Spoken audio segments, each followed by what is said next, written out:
नमस्कार।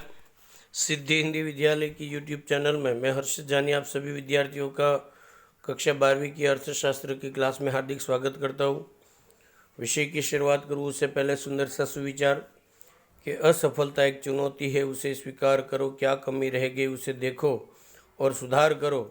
जब तक सफल ना हो नींद चैन त्यागो तुम, संघर्ष का मैदान छोड़कर मत भागो तुम, क्योंकि कुछ किए बिना जय जयकार नहीं होती, कोशिश करने वालों की कभी हार नहीं होती। इसी सुंदर से सुविचार के साथ आइए मिलकर 1 मिनट माता सरस्वती को याद करते हैं।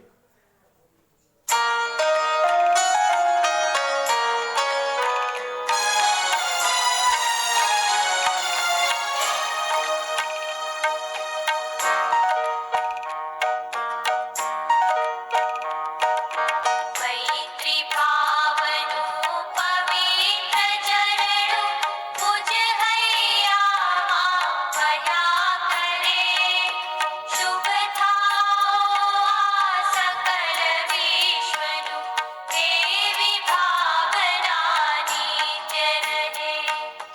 मैत्री भावनु पवित्र चरणु मुझ हैया भया करे शुभ थाओ सकल विश्वनु देवी भावना नित्य रहे।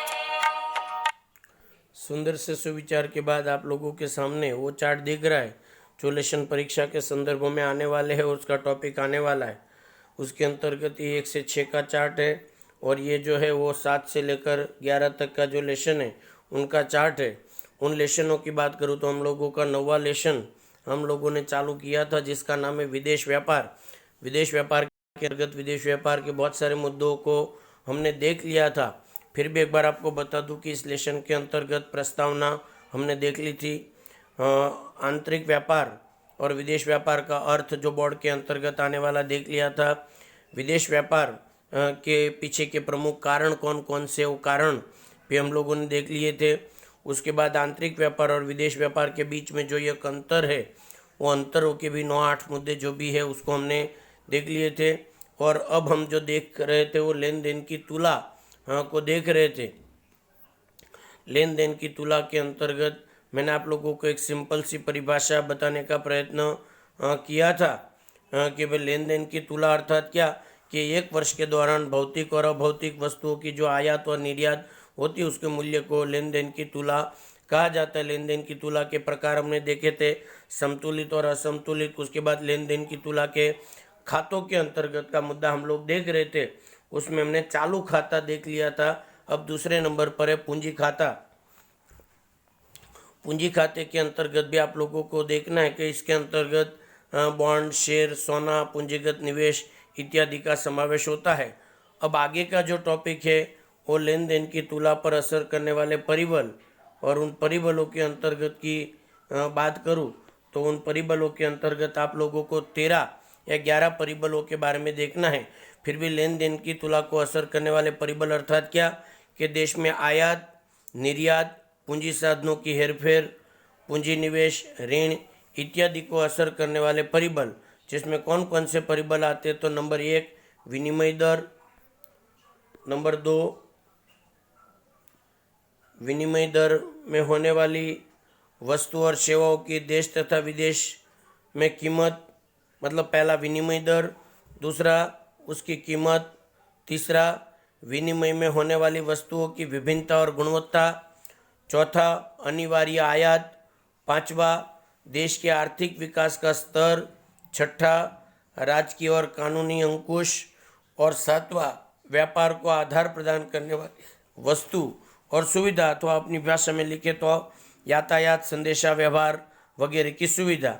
मतलब विनिमय लेन देन की तुला पर असर करने वाले 7 परिबल है। एक विनिमय दर, दूसरा विनिमय दर की वस्तु और सेवाओं की कीमत, तीसरा वस्तु की विभिन्नता और गुणवत्ता, चौथा अनिवार्य आयात, पांचवा देश के आर्थिक विकास का स्तर, आगे का मुद्दा राजकीय और कानूनी नियंत्रण और अंतिम जो यातायात और संदेशा व्यवहार की सुविधा है वगैरह का समावेश इसके अंतर्गत होता है।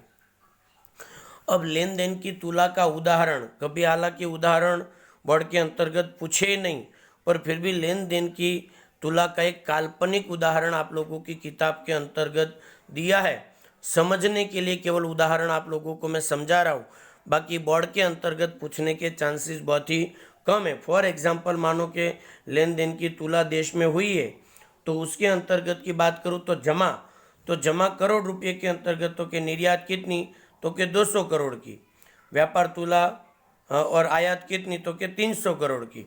मतलब वस्तु की निर्यात हुई 200 करोड़ की, जो लिखी जाएगी, मैं पहले जमा खाता और उधार खाता, या तो जमा और उधार, इसमें चालू खाते के अंतर्गत की बात करो तो वस्तु की निर्यात 200 करोड़ की, वस्तु की आयात 300 करोड़ की।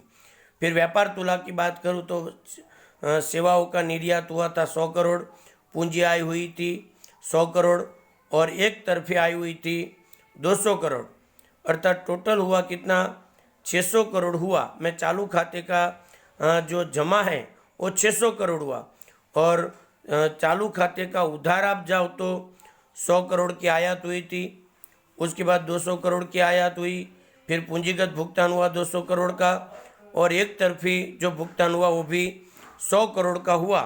तो इस तरह से टोटल अगर देखा जाए तो 300 करोड़ का होता है।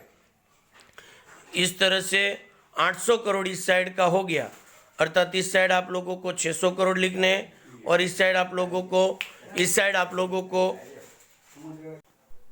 उसके अंतर्गत, मतलब आप लोगों को जमा जो हुआ वो 600 करोड़ का हुआ और जो उधार हुआ वो आप लोगों का 800 करोड़ का है। इसका मतलब ये हुआ कि देश के अंतर्गत आयात जो है वो अधिक हुई और निर्यात कम हुई, अर्थात ये असंतुलित लेन देन की तुला मानी जा सकती है। फिर नीचे मानो कि ये चालू खाते की बात थी, अब पूंजी खाते की बात करो तो उसका भी उदाहरण कि भाई लंबी अवधि का उधार 200 करोड़, कम अवधि का उधार 100 करोड़ और सोने की बिक्री 100 करोड़। इस तरह से 400 हुई, मतलब ऊपर का 600 था, ये 400, टोटल कितने का हुआ, 1000 का। और इसी तरह आप लोग साइड में देखो उधार का अंतर्गत तो लंबी अवधि 100 करोड़, 80 करोड़, कम अवधि 60 करोड़ और सोने की जो खरीदी हो 50 करोड़, अर्थात 190। इस तरह से 10 जो घट रहा था वो मिलाकर 200 करोड़ का कर दिया, अर्थात लेन देन की तुला का जो हिसाब है वो समान है। पर यहाँ पर लेन देन की तुला का जो चार्ट के हिसाब से यदि आप लोग देखते हो, इस तरह से लेन देन की तुला का खाता आप सरलता से तैयार कर सकते हो। पुनः एक बार उसको थोड़ा देख लीजिएगा अगर आप लोगों को कोई प्रकार की दिक्कत है तो, कि भाई लेन देन की तुला का खाता जब भी आप लोग लिखते हो तो एक चालू खाते का 2 खाता बनाना है, एक जमा और दूसरा उधार। जमा कब होता है, जब निर्यात वस्तु होती है तो जमा होता है, और जब आयात करते हो तो उधार में लिखोगे। इसी तरह चालू खाते के साथ साथ पूंजी खाते का भी आपको लिखना है, उसके अंतर्गत भी 2 खाते आपको तैयार करने, एक जमा और दूसरा उधार। और इस तरह से पूरा खाता तैयार करके आप उसके बारे में लेन देन की तुला का काल्पनिक उदाहरण तैयार कर सकते हो। ध्यान दीजिएगा, ये काल्पनिक उदाहरण है, वास्तविक जीवन के साथ इसका कोई संबंध नहीं है। और इस तरह का आप कोई भी आंकड़ा लेकर आप जमा और उधार का लेन देन की तुला का आंकड़ा तैयार कर सकते हो यदि परीक्षा में भी पूछे तो। पर आपको उसके कॉलम याद रखने पड़ेंगे। आप लोगों के लिए जो इम्पोर्टेंस है वो कॉलम है, और दूसरा इम्पोर्टेंस ये है कि जब भी चालू खाता और पूंजी खाता दोनों का टोटल करो तो वो टोटल दोनों का समान हो जाए, इस प्रकार का प्रयत्न आप लोगों को करना रहेगा। इस प्रकार अंत तक आप लोगों ने वीडियो देखा, उसके लिए आप लोगों का बहुत बहुत धन्यवाद। यदि वीडियो आप लोगों को पसंद आए तो लाइक, सब्सक्राइब और शेयर करना ना भूलें। और वीडियो से रिलेटेड कोई भी जानकारी चाहिए तो मेरा संपर्क नंबर पर आप फ़ोन करके जानकारी प्राप्त कर सकते हैं। बहुत बहुत धन्यवाद। जय हिंद, जय भारत, वंदे मातरम।